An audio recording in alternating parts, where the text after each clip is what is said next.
Quando i carabinieri entrarono per la prima volta nella cascina Ermengarda, a Leno, in provincia di Brescia, c'era ben visibile sul vecchio stipite di una porta al piano terra l'impronta insanguinata di una mano. Quell'impronta era stata lasciata da una ragazza di 14 anni. Si era afferrata allo stipite mentre tentava di scappare, di arrivare alla porta di quell'edificio diroccato.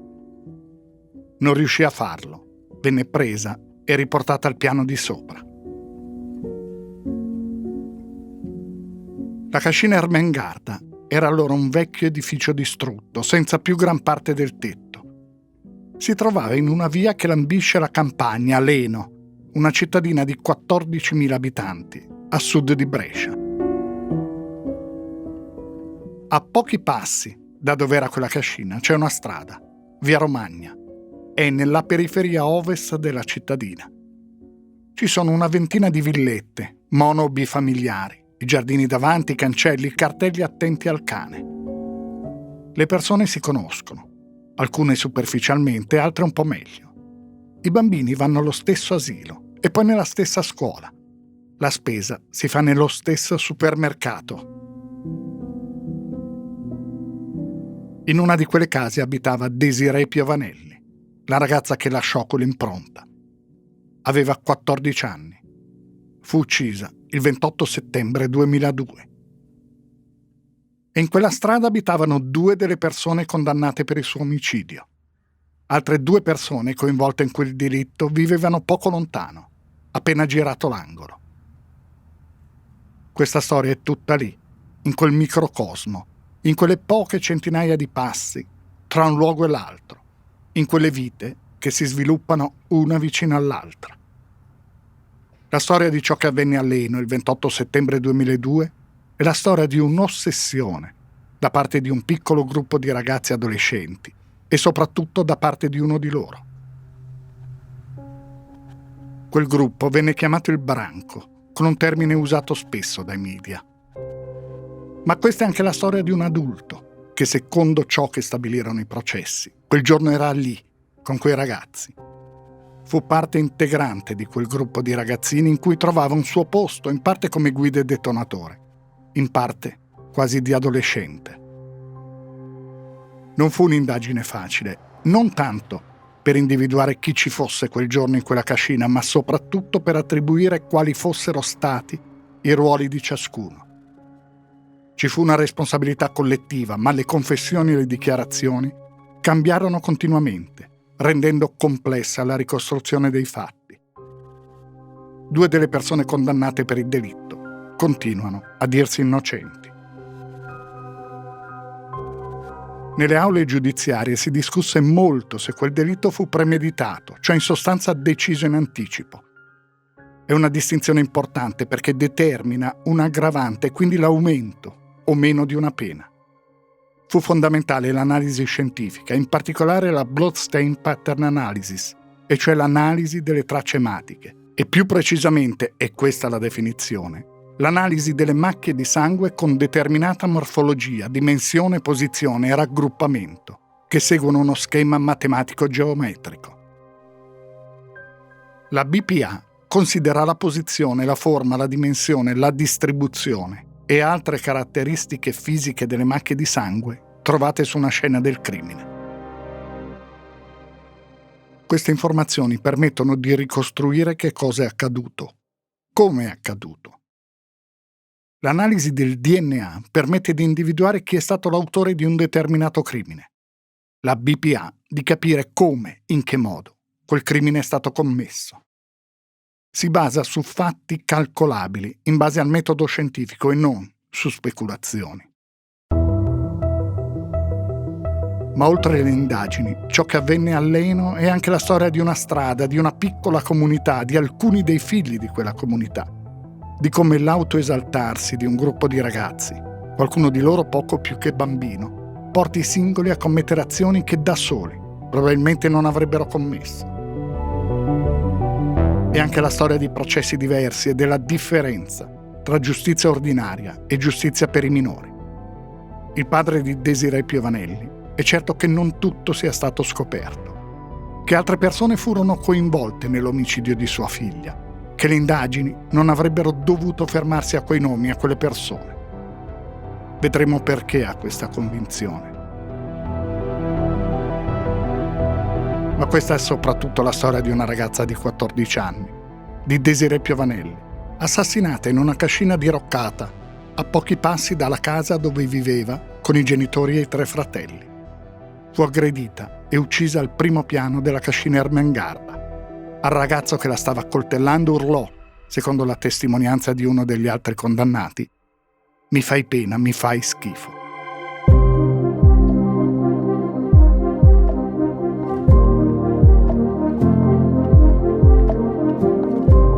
Io mi chiamo Stefano Nazzi, faccio il giornalista da tanti anni e nel corso della mia carriera mi sono occupato di tante storie come questa, quelle che nel tempo vi sono diventate familiari e altre che potreste non aver mai sentito nominare. Storie di cronaca nera, di cronaca giudiziaria. Il podcast che state ascoltando si intitola Indagini ed è prodotto dal Post. Vi racconterò ogni mese, una volta al mese, una di queste storie, tentando di mostrare non tanto il fatto di cronaca in sé, il delitto in sé, bensì tutto quello che è successo dopo, il modo in cui si è cercato di ricostruire la verità, le indagini giudiziarie e i processi, con le loro iniziative, le loro intuizioni e i loro errori, il modo in cui le indagini hanno influenzato la reazione dei media e della società e il modo in cui i media e la società hanno influenzato le indagini.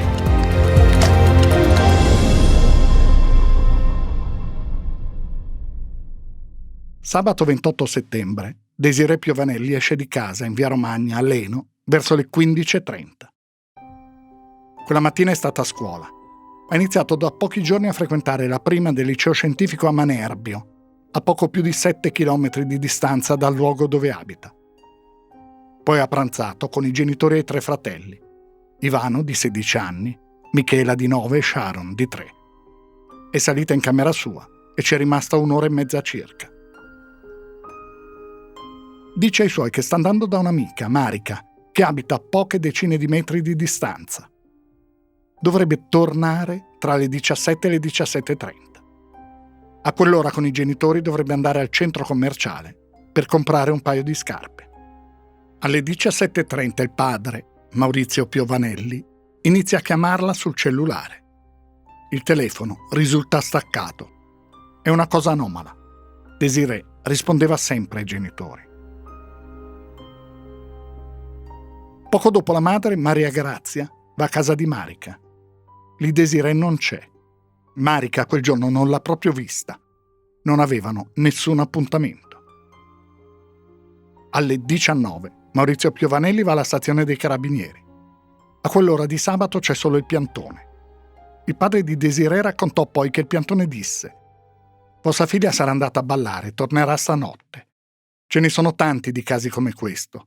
Se entro un paio di giorni non la vedete, facciamo la denuncia». I genitori insistono. Il piantone allora chiama al telefono il maresciallo della stazione che a sua volta si mette in contatto con il comando di compagnia di Verola Nuova, a 12 km da Leno. A sbloccare la situazione il particolare è che la ragazza è uscita di casa solo con il telefono cellulare, senza denaro e senza documenti. Ci sono poi le prime informazioni raccolte dai carabinieri. Desirée Piovanelli va bene a scuola, non si è mai allontanata prima da casa, è ubbidiente, non c'è apparentemente nessun contrasto con i genitori. Viene chiamato subito un ragazzo, Antonio, un coetaneo molto amico della ragazza. I giornali lo definiranno il suo fidanzatino. Abita a Ostiano, in provincia di Cremona. Lui e Desirée si sono conosciuti durante un'adunanza della Congregazione dei Testimoni di Geova. I genitori dei 2 ragazzi appartengono infatti a quella confessione, cristiana, millenarista, fondata negli Stati Uniti in Pennsylvania negli ultimi decenni dell'Ottocento. Nei Testimoni di Geova, ogni congregazione è composta da un centinaio di membri. Non esiste differenza tra clero e laici. Ogni persona battezzata è automaticamente anche ministro del culto. Geova è per i testimoni Dio onnipotente. Desirée Piovanelli non è ancora stata battezzata. Il battesimo, per i testimoni, arriva solo con quella che viene definita l'età della ragione, cioè in teoria per scelta e non per decisione dei genitori. Desirée frequentava comunque le adunanze, anche se non partecipava all'opera di evangelizzazione, di casa in casa, praticata dai membri battezzati. È durante quelle riunioni che ha conosciuto Antonio, di un anno più grande. Hanno iniziato a sentirsi spesso al telefono. Il ragazzo però quel giorno non l'ha sentita. Di quello che sta succedendo a Leno non sa assolutamente nulla. Le ricerche vengono condotte dai carabinieri, ma anche dalla Polizia di Stato. Nella zona di campagna vicino a Via Romagna arrivano le unità cinofile. I carabinieri quella sera entrano nei bar della cittadina, chiedono se qualcuno abbia visto Desirée Piovanelli, ma niente, nessuno fornisce indicazioni utili. Dagli ospedali della zona non arrivano notizie di ricoveri di ragazze di quell'età. Anche i genitori e il fratello grande cercano e fanno domande in paese, senza risultati. Maurizio Piovanelli, il padre, va alla cascina Ermengarda, non entra però. Dietro alla parte diroccata della cascina c'è un'area già ristrutturata, dove abitano alcune famiglie. Si rivolge a loro, chiede se abbiano visto qualcosa. Nessuno però ha notato niente di strano. Disse poi il padre di Desirée: a quel punto ci eravamo convinti che qualcuno l'avesse presa. Eravamo molto pessimisti. I giornali locali iniziano subito a interessarsi alla vicenda. Ha ricordato Tonino Zana, cronista del giornale di Brescia, intervistato nel corso di un documentario realizzato dal Canale 9. Sono passati 20 anni, sembra ancora ieri. Veniamo avvertiti attraverso i canali soliti che è scomparsa una ragazza a Leno. Leno è un paese che si trova a 30 chilometri dalla redazione. E stranamente convergiamo un po' tutte le testate in questo luogo. Misteriosamente sentiamo, forse il sentire è il sesto senso del mestiere, che c'è qualcosa di particolare in questa scomparsa. Eppure è scomparsa da 3-4 ore, non di più. All'età di 14-15 anni si può pensare a un piccolo amore adolescenziale, a una fuga per una stanchezza di rapporti con la famiglia, eccetera. Ma questa ragazza, Desirée Piovanelli, è tra le più brave a scuola, è diligente, è obbediente a una famiglia che ha una sua severità molto precisa. Tra domenica 29 e lunedì 30 settembre accadono due cose. Un uomo si presenta alla stazione dei carabinieri di Verolanuova per fare dichiarazioni spontanee e sul telefono del fratello di Desirée, Ivano, arriva un SMS. L'uomo che si presenta ai carabinieri è un conoscente dei Piovanelli, una persona che viene definita vicina alla famiglia. Dice di essere convinto che i genitori della ragazza sappiano molto più di quello che dicono. Anzi, avanza il sospetto, senza avere però nessun elemento che supporti le sue accuse, che a far scomparire Desirée sia stata proprio la famiglia. È un'illazione che si rivelerà totalmente infondata. Lo si capirà presto. Però viene presa in considerazione, se non altro perché a indagini appena iniziate nessuna possibilità può essere esclusa. Disse Maurizio Piovanelli in un libro scritto con il giornalista Roberto Fiorentini. È un capitolo particolarmente squallido di questa vicenda. La persona in questione è infatti vicina alla nostra famiglia.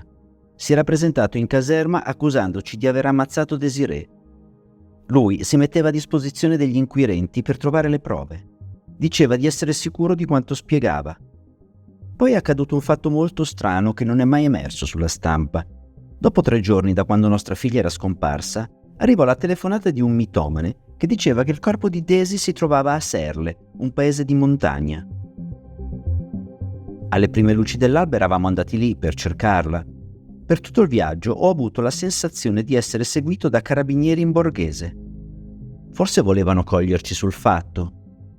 Confermo che in tutto quel periodo noi siamo stati a lungo sospettati di aver ucciso Desirée. Le indagini sono in quel momento concentrate soprattutto sulla famiglia. C'è anche un altro fatto che viene preso in considerazione dagli inquirenti. Quel pomeriggio il telefono cellulare di Maurizio Piovanelli ha agganciato celle telefoniche diverse, quindi si è spostato in varie zone. L'attenzione dei media intanto cresce. Dalla cronaca locale è diventata cronaca nazionale. In via Romagna, la strada dove abita la famiglia della ragazza scomparsa, si ritrovano i giornalisti e stazionano i mezzi televisivi delle varie emittenti. Ancora nessuna notizia di Desirée, la 14enne scomparsa sabato scorso a Leno in provincia di Brescia. Era uscita nel pomeriggio dicendo che andava a giocare a casa di un'amica dove non solo non è mai arrivata, ma non era nemmeno attesa. Per il momento gli investigatori stanno studiando il diario della ragazza in cerca di qualche indizio. Si escluderebbero solo l'ipotesi del sequestro a scopo di estorsione, dato che la famiglia di Desirée ha un normale tenore di vita. I giornali parlano di diari in cui la ragazza descriveva la sua vita, i suoi amici, la famiglia.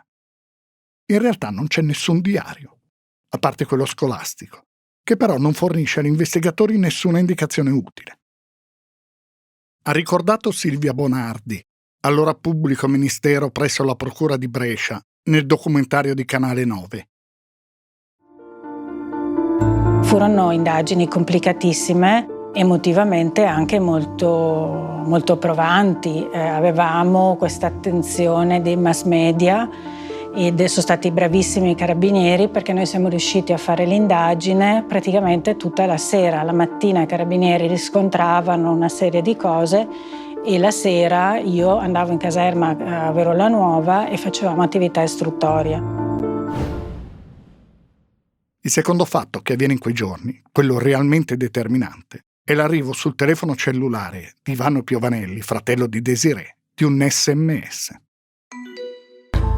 Il testo è questo: so che mi state cercando, che è scritto con la K, ma non vi dovete preoccupare, io sto bene, sono con Tony, non torno a casa e voglio stare con lui. Le parole non, sono e con sono scritte abbreviate, e cioè NN, SN e CN. Quel messaggio non è credibile e anzi appare immediatamente piuttosto ingenuo. Il Tony a cui si fa riferimento è Antonio, il ragazzo della provincia di Cremona, amico di Desirée. Proprio nel momento in cui arriva il messaggio è nella caserma dei carabinieri di Verola Nuova, sentito dagli inquirenti. Quell'SMS non ha alcun senso, quindi. In più non è stato mandato dal cellulare di Desirée, ma è stato inviato da una cabina telefonica. I telefoni pubblici, infatti, quelli nelle cabine telefoniche, permettevano allora di inviare SMS e di spedire fax. Per i carabinieri è piuttosto semplice scoprire che la cabina da cui è partito quel messaggio si trova a 300 metri dalla casa di Desirée Piovanelli, precisamente in via Ermengarda, dove c'è la cascina diroccata. Un'altra cosa che viene accertata piuttosto velocemente è che il messaggio è stato mandato attraverso una scheda telefonica prepagata, a scalare. Quindi c'è qualcuno che sa qualcosa della scomparsa della ragazza e che verosimilmente vive nella stessa zona di Desirée. È però una persona non troppo vicina alla famiglia Piovanelli, perché altrimenti saprebbe che proprio nel momento in cui inviava il messaggio Tony era in caserma. Le indagini si concentrano su quella scheda telefonica. Gli inquirenti devono capire chi l'abbia acquistata e se si tratti della stessa persona che l'ha poi utilizzata per inviare il messaggio al cellulare di Ivano Piovanelli. È la società telefonica, la Telecom, a fornire le indicazioni utili. Quella scheda è stata acquistata a Jesolo, in provincia di Venezia, ad agosto, da una donna che però dice di averla smarrita poco dopo averla comprata. Quella scheda era stata utilizzata, dopo essere stata smarrita, solo una volta, il 22 agosto. Ma l'elemento determinante è che la donna che aveva acquistato la scheda era in quel periodo ospite di un campeggio a Jesolo, il Waikiki. Quindi quella scheda è stata verosimilmente persa in quel campeggio a Jesolo. Qualcuno l'ha poi trovata ed è possibile che sia la stessa persona che l'ha usata 2 mesi più tardi per inviare l'SMS a Ivano Piovanelli. Ai carabinieri di Venezia viene chiesto di contattare i proprietari del campeggio e di farsi consegnare i registri delle presenze nel mese di agosto. È così che gli investigatori trovano, tra le centinaia di nomi forniti dalla direzione del campeggio, anche quello di una famiglia che abita a Leno, in via Romagna, e precisamente nella casa vicina a quella dei Piovanelli. In quella famiglia vive Nicola, un ragazzo che ha da poco compiuto 16 anni e che conosce Desirée da quando erano piccoli. Non ne faremo il cognome, era minorenne all'epoca. Così come non faremo il cognome degli altri minori coinvolti in questa storia. Gli inquirenti decidono di agire subito. Viene emesso un decreto di perquisizione per l'abitazione di quella famiglia. Non si individua apparentemente nulla che possa essere collegato alla sparizione di Desirée Piovanelli, tranne una cosa. È una scheda telefonica che viene trovata nel portafoglio del ragazzo. Gli investigatori non sanno però se quella scheda sia la stessa utilizzata per inviare il messaggio a Ivano Piovanelli. Nicola e il padre vengono accompagnati in procura a Brescia. Ecco il ricordo della pubblico ministero Silvia Bonardi. La sera quindi sono stati convocati in caserma sia Nicola sia il padre, perché ritenevamo che uno dei due potesse aiutarci per ricostruire l'origine di questo messaggio. Io mi sono occupata di sentire il minorenne, i carabinieri sentivano il padre, si capiva che soprattutto il minorenne non stava dicendo la verità. Io ricordo che a un certo punto gli fece alzare le maniche della maglia che indossava e aveva ancora dei graffi. Di come si stanno sviluppando in quel momento le indagini, la famiglia Piovanelli non sa nulla. Il padre intervistato ha fatto un appello a chi possa avere informazioni. Io lancio il solito appello al presunto rapitore, penso che se mi sta ascoltando voglio dirti, appunto, pensaci su, fatti un esame di coscienza, te lo dico ancora una volta, molla Desi, perché stai facendo soffrire molte persone, stai facendo soffrire, penso, moltissimo la mia Desirée. Ti ripeto, fatti un esame di coscienza, che stai facendo una cosa molto malvagia. Mi rivolgo a Desirée, se può ascoltarmi, sai che ti vogliamo tutti molto bene, tutti, anche i tuoi vicini ti vogliono molto bene, i tuoi amici in cui giocavi, tutto il paese di Leno ti vuole bene. E spero di vederti presto.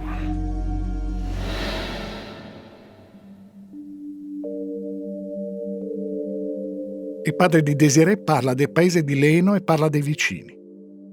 Non lo sa, ma proprio in quell'ambito, in quelle poche decine di metri che separano una casa dall'altra, sono in quel momento concentrate le indagini. L'interrogatorio di Nicola va avanti tutta la notte. All'inizio lui nega. Dice di aver inviato quel messaggio a Ivano per scherzo. A metà della notte il ragazzo viene lasciato da solo in una stanza con il padre. Nella stanza ci sono microfoni ambientali. A un certo punto, Nicola ammette con il padre di aver ucciso Desirée Piovanelli. Quando l'interrogatorio riprende, il ragazzo dice: l'ho uccisa io. Ci siamo incontrati e abbiamo litigato.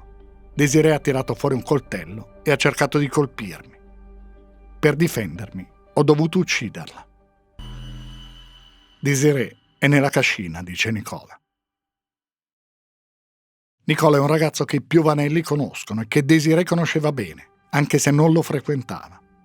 Anzi, il padre le aveva espressamente proibito di frequentarlo, soprattutto dopo un fatto avvenuto nel marzo del 2002, quando c'era stato un incidente, una collisione tra due motorini, uno guidato da Nicola e l'altro da Ivano Piovanelli.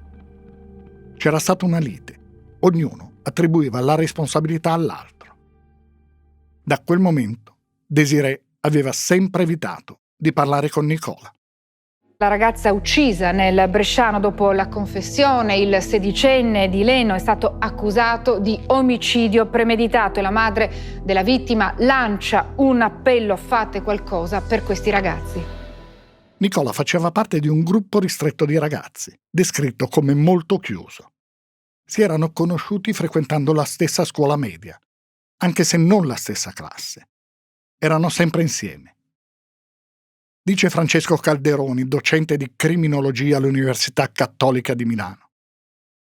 Le dinamiche dei gruppi di pari, in particolare in adolescenza, sono una delle dinamiche più studiate in ambito criminologico, oltre alle dinamiche familiari, alle influenze familiari durante la crescita, cattivo esercizio dei poteri genitoriali, cose così, famiglie con un solo genitore. Le dinamiche dei gruppi sono chiamate le dinamiche del gruppo dei pari, dei peers.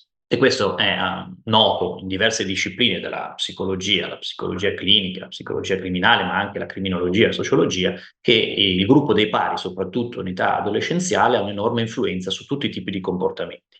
Ognuno di noi si ricorda in quegli anni che andava in giro con certe persone, frequentava certe persone e tendeva a imitare, a fare quello che facevano le altre persone ed apprendere in questi contesti comportamenti. In quella fase della vita è normale sfidare le convenzioni, le regole, le autorità. E il gruppo dei pari è quello che rinforza questo tipo di atteggiamento, perché si condivide fase della vita e al contempo si condivide l'ambizione di entrare nell'età adulta. Questo porta a tutta una serie di comportamenti devianti, in primo luogo, pensiamo al consumo di alcolici, sigarette, vari atti di, pensiamo, vandalismo e così via. E talvolta, in situazioni estreme, porta a dei comportamenti criminali anche estremi. La mattina del 4 ottobre 2002, Nicola indica quindi ai carabinieri il luogo dove si trova il corpo di Desirée Piovanelli. Questa è dagli atti la prima descrizione dei carabinieri arrivati sul posto. La cascina Ermengarda è un grande quadrilatero, un lato del quale è costituito da una vecchia casa abbandonata, su 2 piani, pressoché cadente, circondata da sterpaglie, porte e finestre aperte o sfondate, terriccio e calcinacci sparsi sul pavimento insieme a rami e fogliame. Vi si accede solo dalla corte interna. L'assassinio si consuma nel chiuso di questa porzione di fabbricato. Essa è costituita da 5 vani, 3 al piano terra, con una stretta scala di collegamento interna e centrale, composta da 14 ripidi scalini, che dà luogo a un sottoscala e a un piccolo vano corrispondente al primo piano, chiudibile mediante una porta senza maniglia. Il cadavere viene trovato nascosto in questo sgabuzzino. Sono state trovate tracce di trascinamento verso la porticina. Desirée Piovanelli non ha più la giacca, i pantaloni e le scarpe. C'è stata una tragica svolta nella vicenda della ragazza scomparsa da sabato nel Bresciano. Desirée Piovanelli, 14 anni, è stata trovata uccisa a coltellate in una cascina e proprio a pochi metri da casa. Sono le 7:30 del 4 ottobre quando il corpo di Desirée Piovanelli viene trovato. I genitori non sanno nulla. Alle 7:40 squilla però il telefono di casa. È un giornalista dell'agenzia di stampa ANSA, disse Maurizio Piovanelli. Il giornalista pensava che noi fossimo già stati informati. È stato un dolore grandissimo averlo saputo in quel modo, un colpo grandissimo. Intanto Nicola accompagna gli investigatori presso un altro edificio, la cascina Cereto, a 2 chilometri di distanza dalla Ermengarda. Indica un luogo, al fianco di una stradina di campagna, in cui è solo parzialmente interrato un coltello di acciaio marca Caimano, con una lama lunga quasi 20 centimetri. Poco distante, nel canale che costeggia la strada, ci sono la giacca Adidas e i jeans che Desirée indossava il 28 settembre. Una manica della giacca è stretta da una fascetta autobloccante. Ancora poco più distante ci sono 2 rivestimenti del telefono cellulare di Desirée, una confezione con 70 fascette autobloccanti in plastica e 2 fazzoletti sporchi di sangue. Nel frattempo, all'esterno della cascina Ermengarda è stata trovata la confezione in plastica del coltello. Più di 2 settimane dopo, il 21 ottobre, sempre vicino alla cascina Cereto, verrà trovato uno scontrino emesso alle 14:15 del 28 settembre, relativo all'acquisto del coltello da cucina, oltre ad altri 2 oggetti. Un nastro sigillante di marca Saratoga e un alimentatore elettrico universale. Alla cascina Ermengarda vengono fatti i primi rilievi tecnici. Ci sono molte macchie di sangue sul pavimento, molte fascette autobloccanti anche sulle scale, alcune sotto il corpo di Desirée Piovanelli. Sopra un ripiano ci sono le scarpe Nike della ragazza, insanguinate, con i calzini arrotolati all'interno. Disse la pubblico ministero Bonardi. La scena del delitto è stata la scena più brutta, più terribile che io abbia mai visto ormai in tanti anni di professione. Brutto per il contesto, questa cascina abbandonata, tutte queste tracce di sangue che c'erano, perché la cascina parlava, quell'immobile parlava. Il medico legale compila le sue valutazioni. Le riportiamo perché sono state fondamentali per ricostruire ciò che avvenne quel pomeriggio. Chi preferisce non ascoltare può andare avanti di 2 minuti e 30.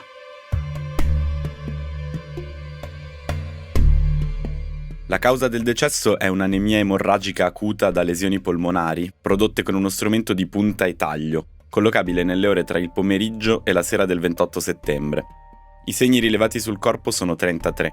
I più evidenti dei quali sono 4 lesioni da punta e taglio all'emitorace sinistro, alla regione lombare sinistra, all'emitorace posteriore sinistro, al collo, lunga e profonda, ma provocata in limine vite e dunque non influente sul decesso.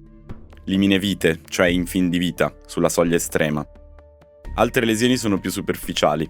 Inoltre, sono presenti numerose contusioni, ecchimosi e ferite da difesa sulle dita delle mani nell'atto di stringere una lama.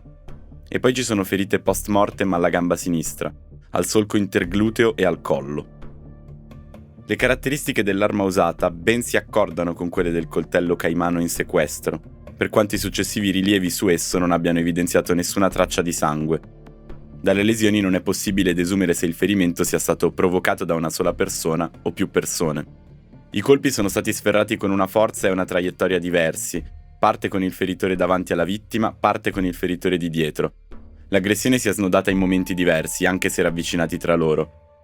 La ferita al collo, per la quale è stata ordinata apposita consulenza, è stata prodotta da una persona posta alle spalle della vittima con azione da sinistra verso destra, compiuta quando l'azione cardiocircolatoria era ancora presente, mediante un'arma da punta e taglio, le cui caratteristiche sono anch'esse compatibili con quelle del coltello in sequestro. Quanto alle ecchimosi e alle ferite lacero-contuse, sono compatibili con un'azione contusiva svolta contro una superficie fissa, come ad esempio una parete, e con un'azione condotta mediante pugni e schiaffi. La perdita di peluria è compatibile con un'azione tesa ad afferrare, trattenere e immobilizzare la vittima. Non sono stati rinvenuti segni di violenza sessuale in senso proprio. Questa è la relazione del medico legale. Desirée Piovanelli è stata picchiata e accoltellata. Ha ferite sulle dita, ha afferrato la lama. Sono cosiddette ferite da difesa. L'ultima ferita, quella più profonda, al collo, le è stata data quando stava già morendo. E poi ci sono i tagli che sono stati inferti al corpo quando già la ragazza era morta. Che senso ha? Ce l'ha un senso, purtroppo. E lo capiremo.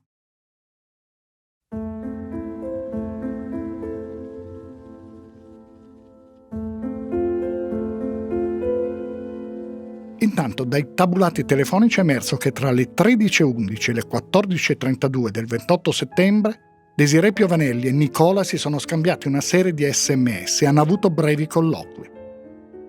Dalle 15:47 in poi il cellulare di Desirée Piovanelli viene usato con la tessera SIM di Nicola, che quel pomeriggio da quel telefono chiamerà casa propria. Vengono analizzate le tracce di sangue per evidenziare il DNA. Una traccia sul quarto scalino della cascina appartiene a Nicola e così le tracce ematiche sui 2 fazzoletti rinvenuti vicino alla cascina Cereto. Sembra tutto chiaro, lineare. Nicola, secondo una ricostruzione logica, avrebbe dato appuntamento a Desirée alla cascina Ermengarda con una scusa. Poi, questa l'ipotesi, avrebbe tentato di stuprarla, ma la ragazza si sarebbe difesa, energica e decisa. Lui a quel punto l'avrebbe uccisa. Ma non è tutto chiaro e lineare, perché nel secondo interrogatorio Nicola dice: «Io lì non ero solo». E fa il nome di un amico, Mattia, di 14 anni e 4 mesi. Lo chiamano Bibo.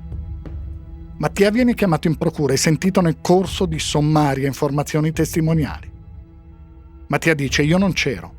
Ho visto Nicola il giorno dopo, domenica, e mi ha detto che era stato lui a uccidere Desirée». Il giorno seguente viene sentito di nuovo e questa volta dice: «Sì, è vero, c'ero anch'io. Le fascette autobloccanti le ho portate io. Le ho prese nell'auto-officina di mio padre. Poi aggiunge, non eravamo solo io e Nicola. C'era anche un altro ragazzo. Anche lui si chiama Nicola, lo chiamiamo Nico.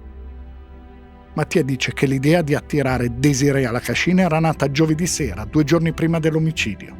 Avevano deciso che sarebbe stato Nicola, che conosceva meglio la ragazza, a chiamarla dicendole che aveva trovato alla cascina una cucciolata di gattini e chiedendole di aiutarla a portarli via e occuparsene.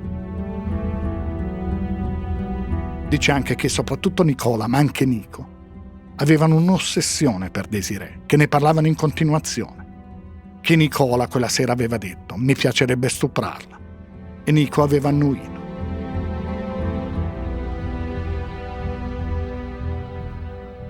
Nico viene convocato dai carabinieri. Fornisce alcune indicazioni che però non vengono verbalizzate. In seguito, durante l'interrogatorio con il pubblico ministero, dice che quelle prime dichiarazioni le aveva fatte solo in seguito alle pressioni subite dagli stessi carabinieri e le cose che aveva detto si riferivano solo a particolari appresi alla televisione. Dice, io alla cascina non c'ero. Negli atti del processo è scritto: Nicola ribadisce di aver appreso i particolari della vicenda dalla televisione e che, scrivono i giudici, insieme ad altri mezzi di comunicazione ha svolto un ruolo di sicura turbativa in tutta la fase delle indagini, ben al di là del dovere di cronaca. Quindi Nicola ha confessato. Mattia ha detto che alla cascina erano in 3, mentre Nico dice non è vero niente, io non c'ero. Dice il giornalista investigativo Fabio Sanvitale. La caratteristica fondamentale che io credo abbia colpito è stato il fatto appunto che ci sia stata un'aggressione sessuale di gruppo e il fatto che sia stata così violenta, così crudele. Con 33 coltellate sono tantissime, 4 mortali, ma insomma 33 indicano effettivamente un qualche cosa che va al di là della stretta necessità che è quella della tacitazione testimoniale della povera Desirée. Quindi c'è proprio una sproporzione tra l'idea di ciò che si voleva fare, l'intenzione, l'obiettivo e la modalità per raggiungerlo. Un'altra caratteristica sostanzialmente forse anche la stupidità del piano complessivamente. Pensare cioè che si sarebbe potuto fare una cosa del genere senza avere nessun genere di conseguenza. Guardando una mappa di Leno si vede che è tutto in poche centinaia di metri. La casa dei Piovanelli e di Nicola sono affiancate. La casa di Mattia è a 400 metri, a poche centinaia di metri c'è la cascina Ermengarda. Nico abita a 1100 metri di distanza e il supermercato dove è stato acquistato il coltello è a 1 chilometro. E lì, a pochi metri dalla casa di Nicola e dei Piovanelli, vive un'altra persona, il cui nome finora non è comparso nelle indagini. Ne parla Mattia dopo alcuni giorni, durante un ennesimo interrogatorio, dice: quel giorno c'era anche qualcun altro.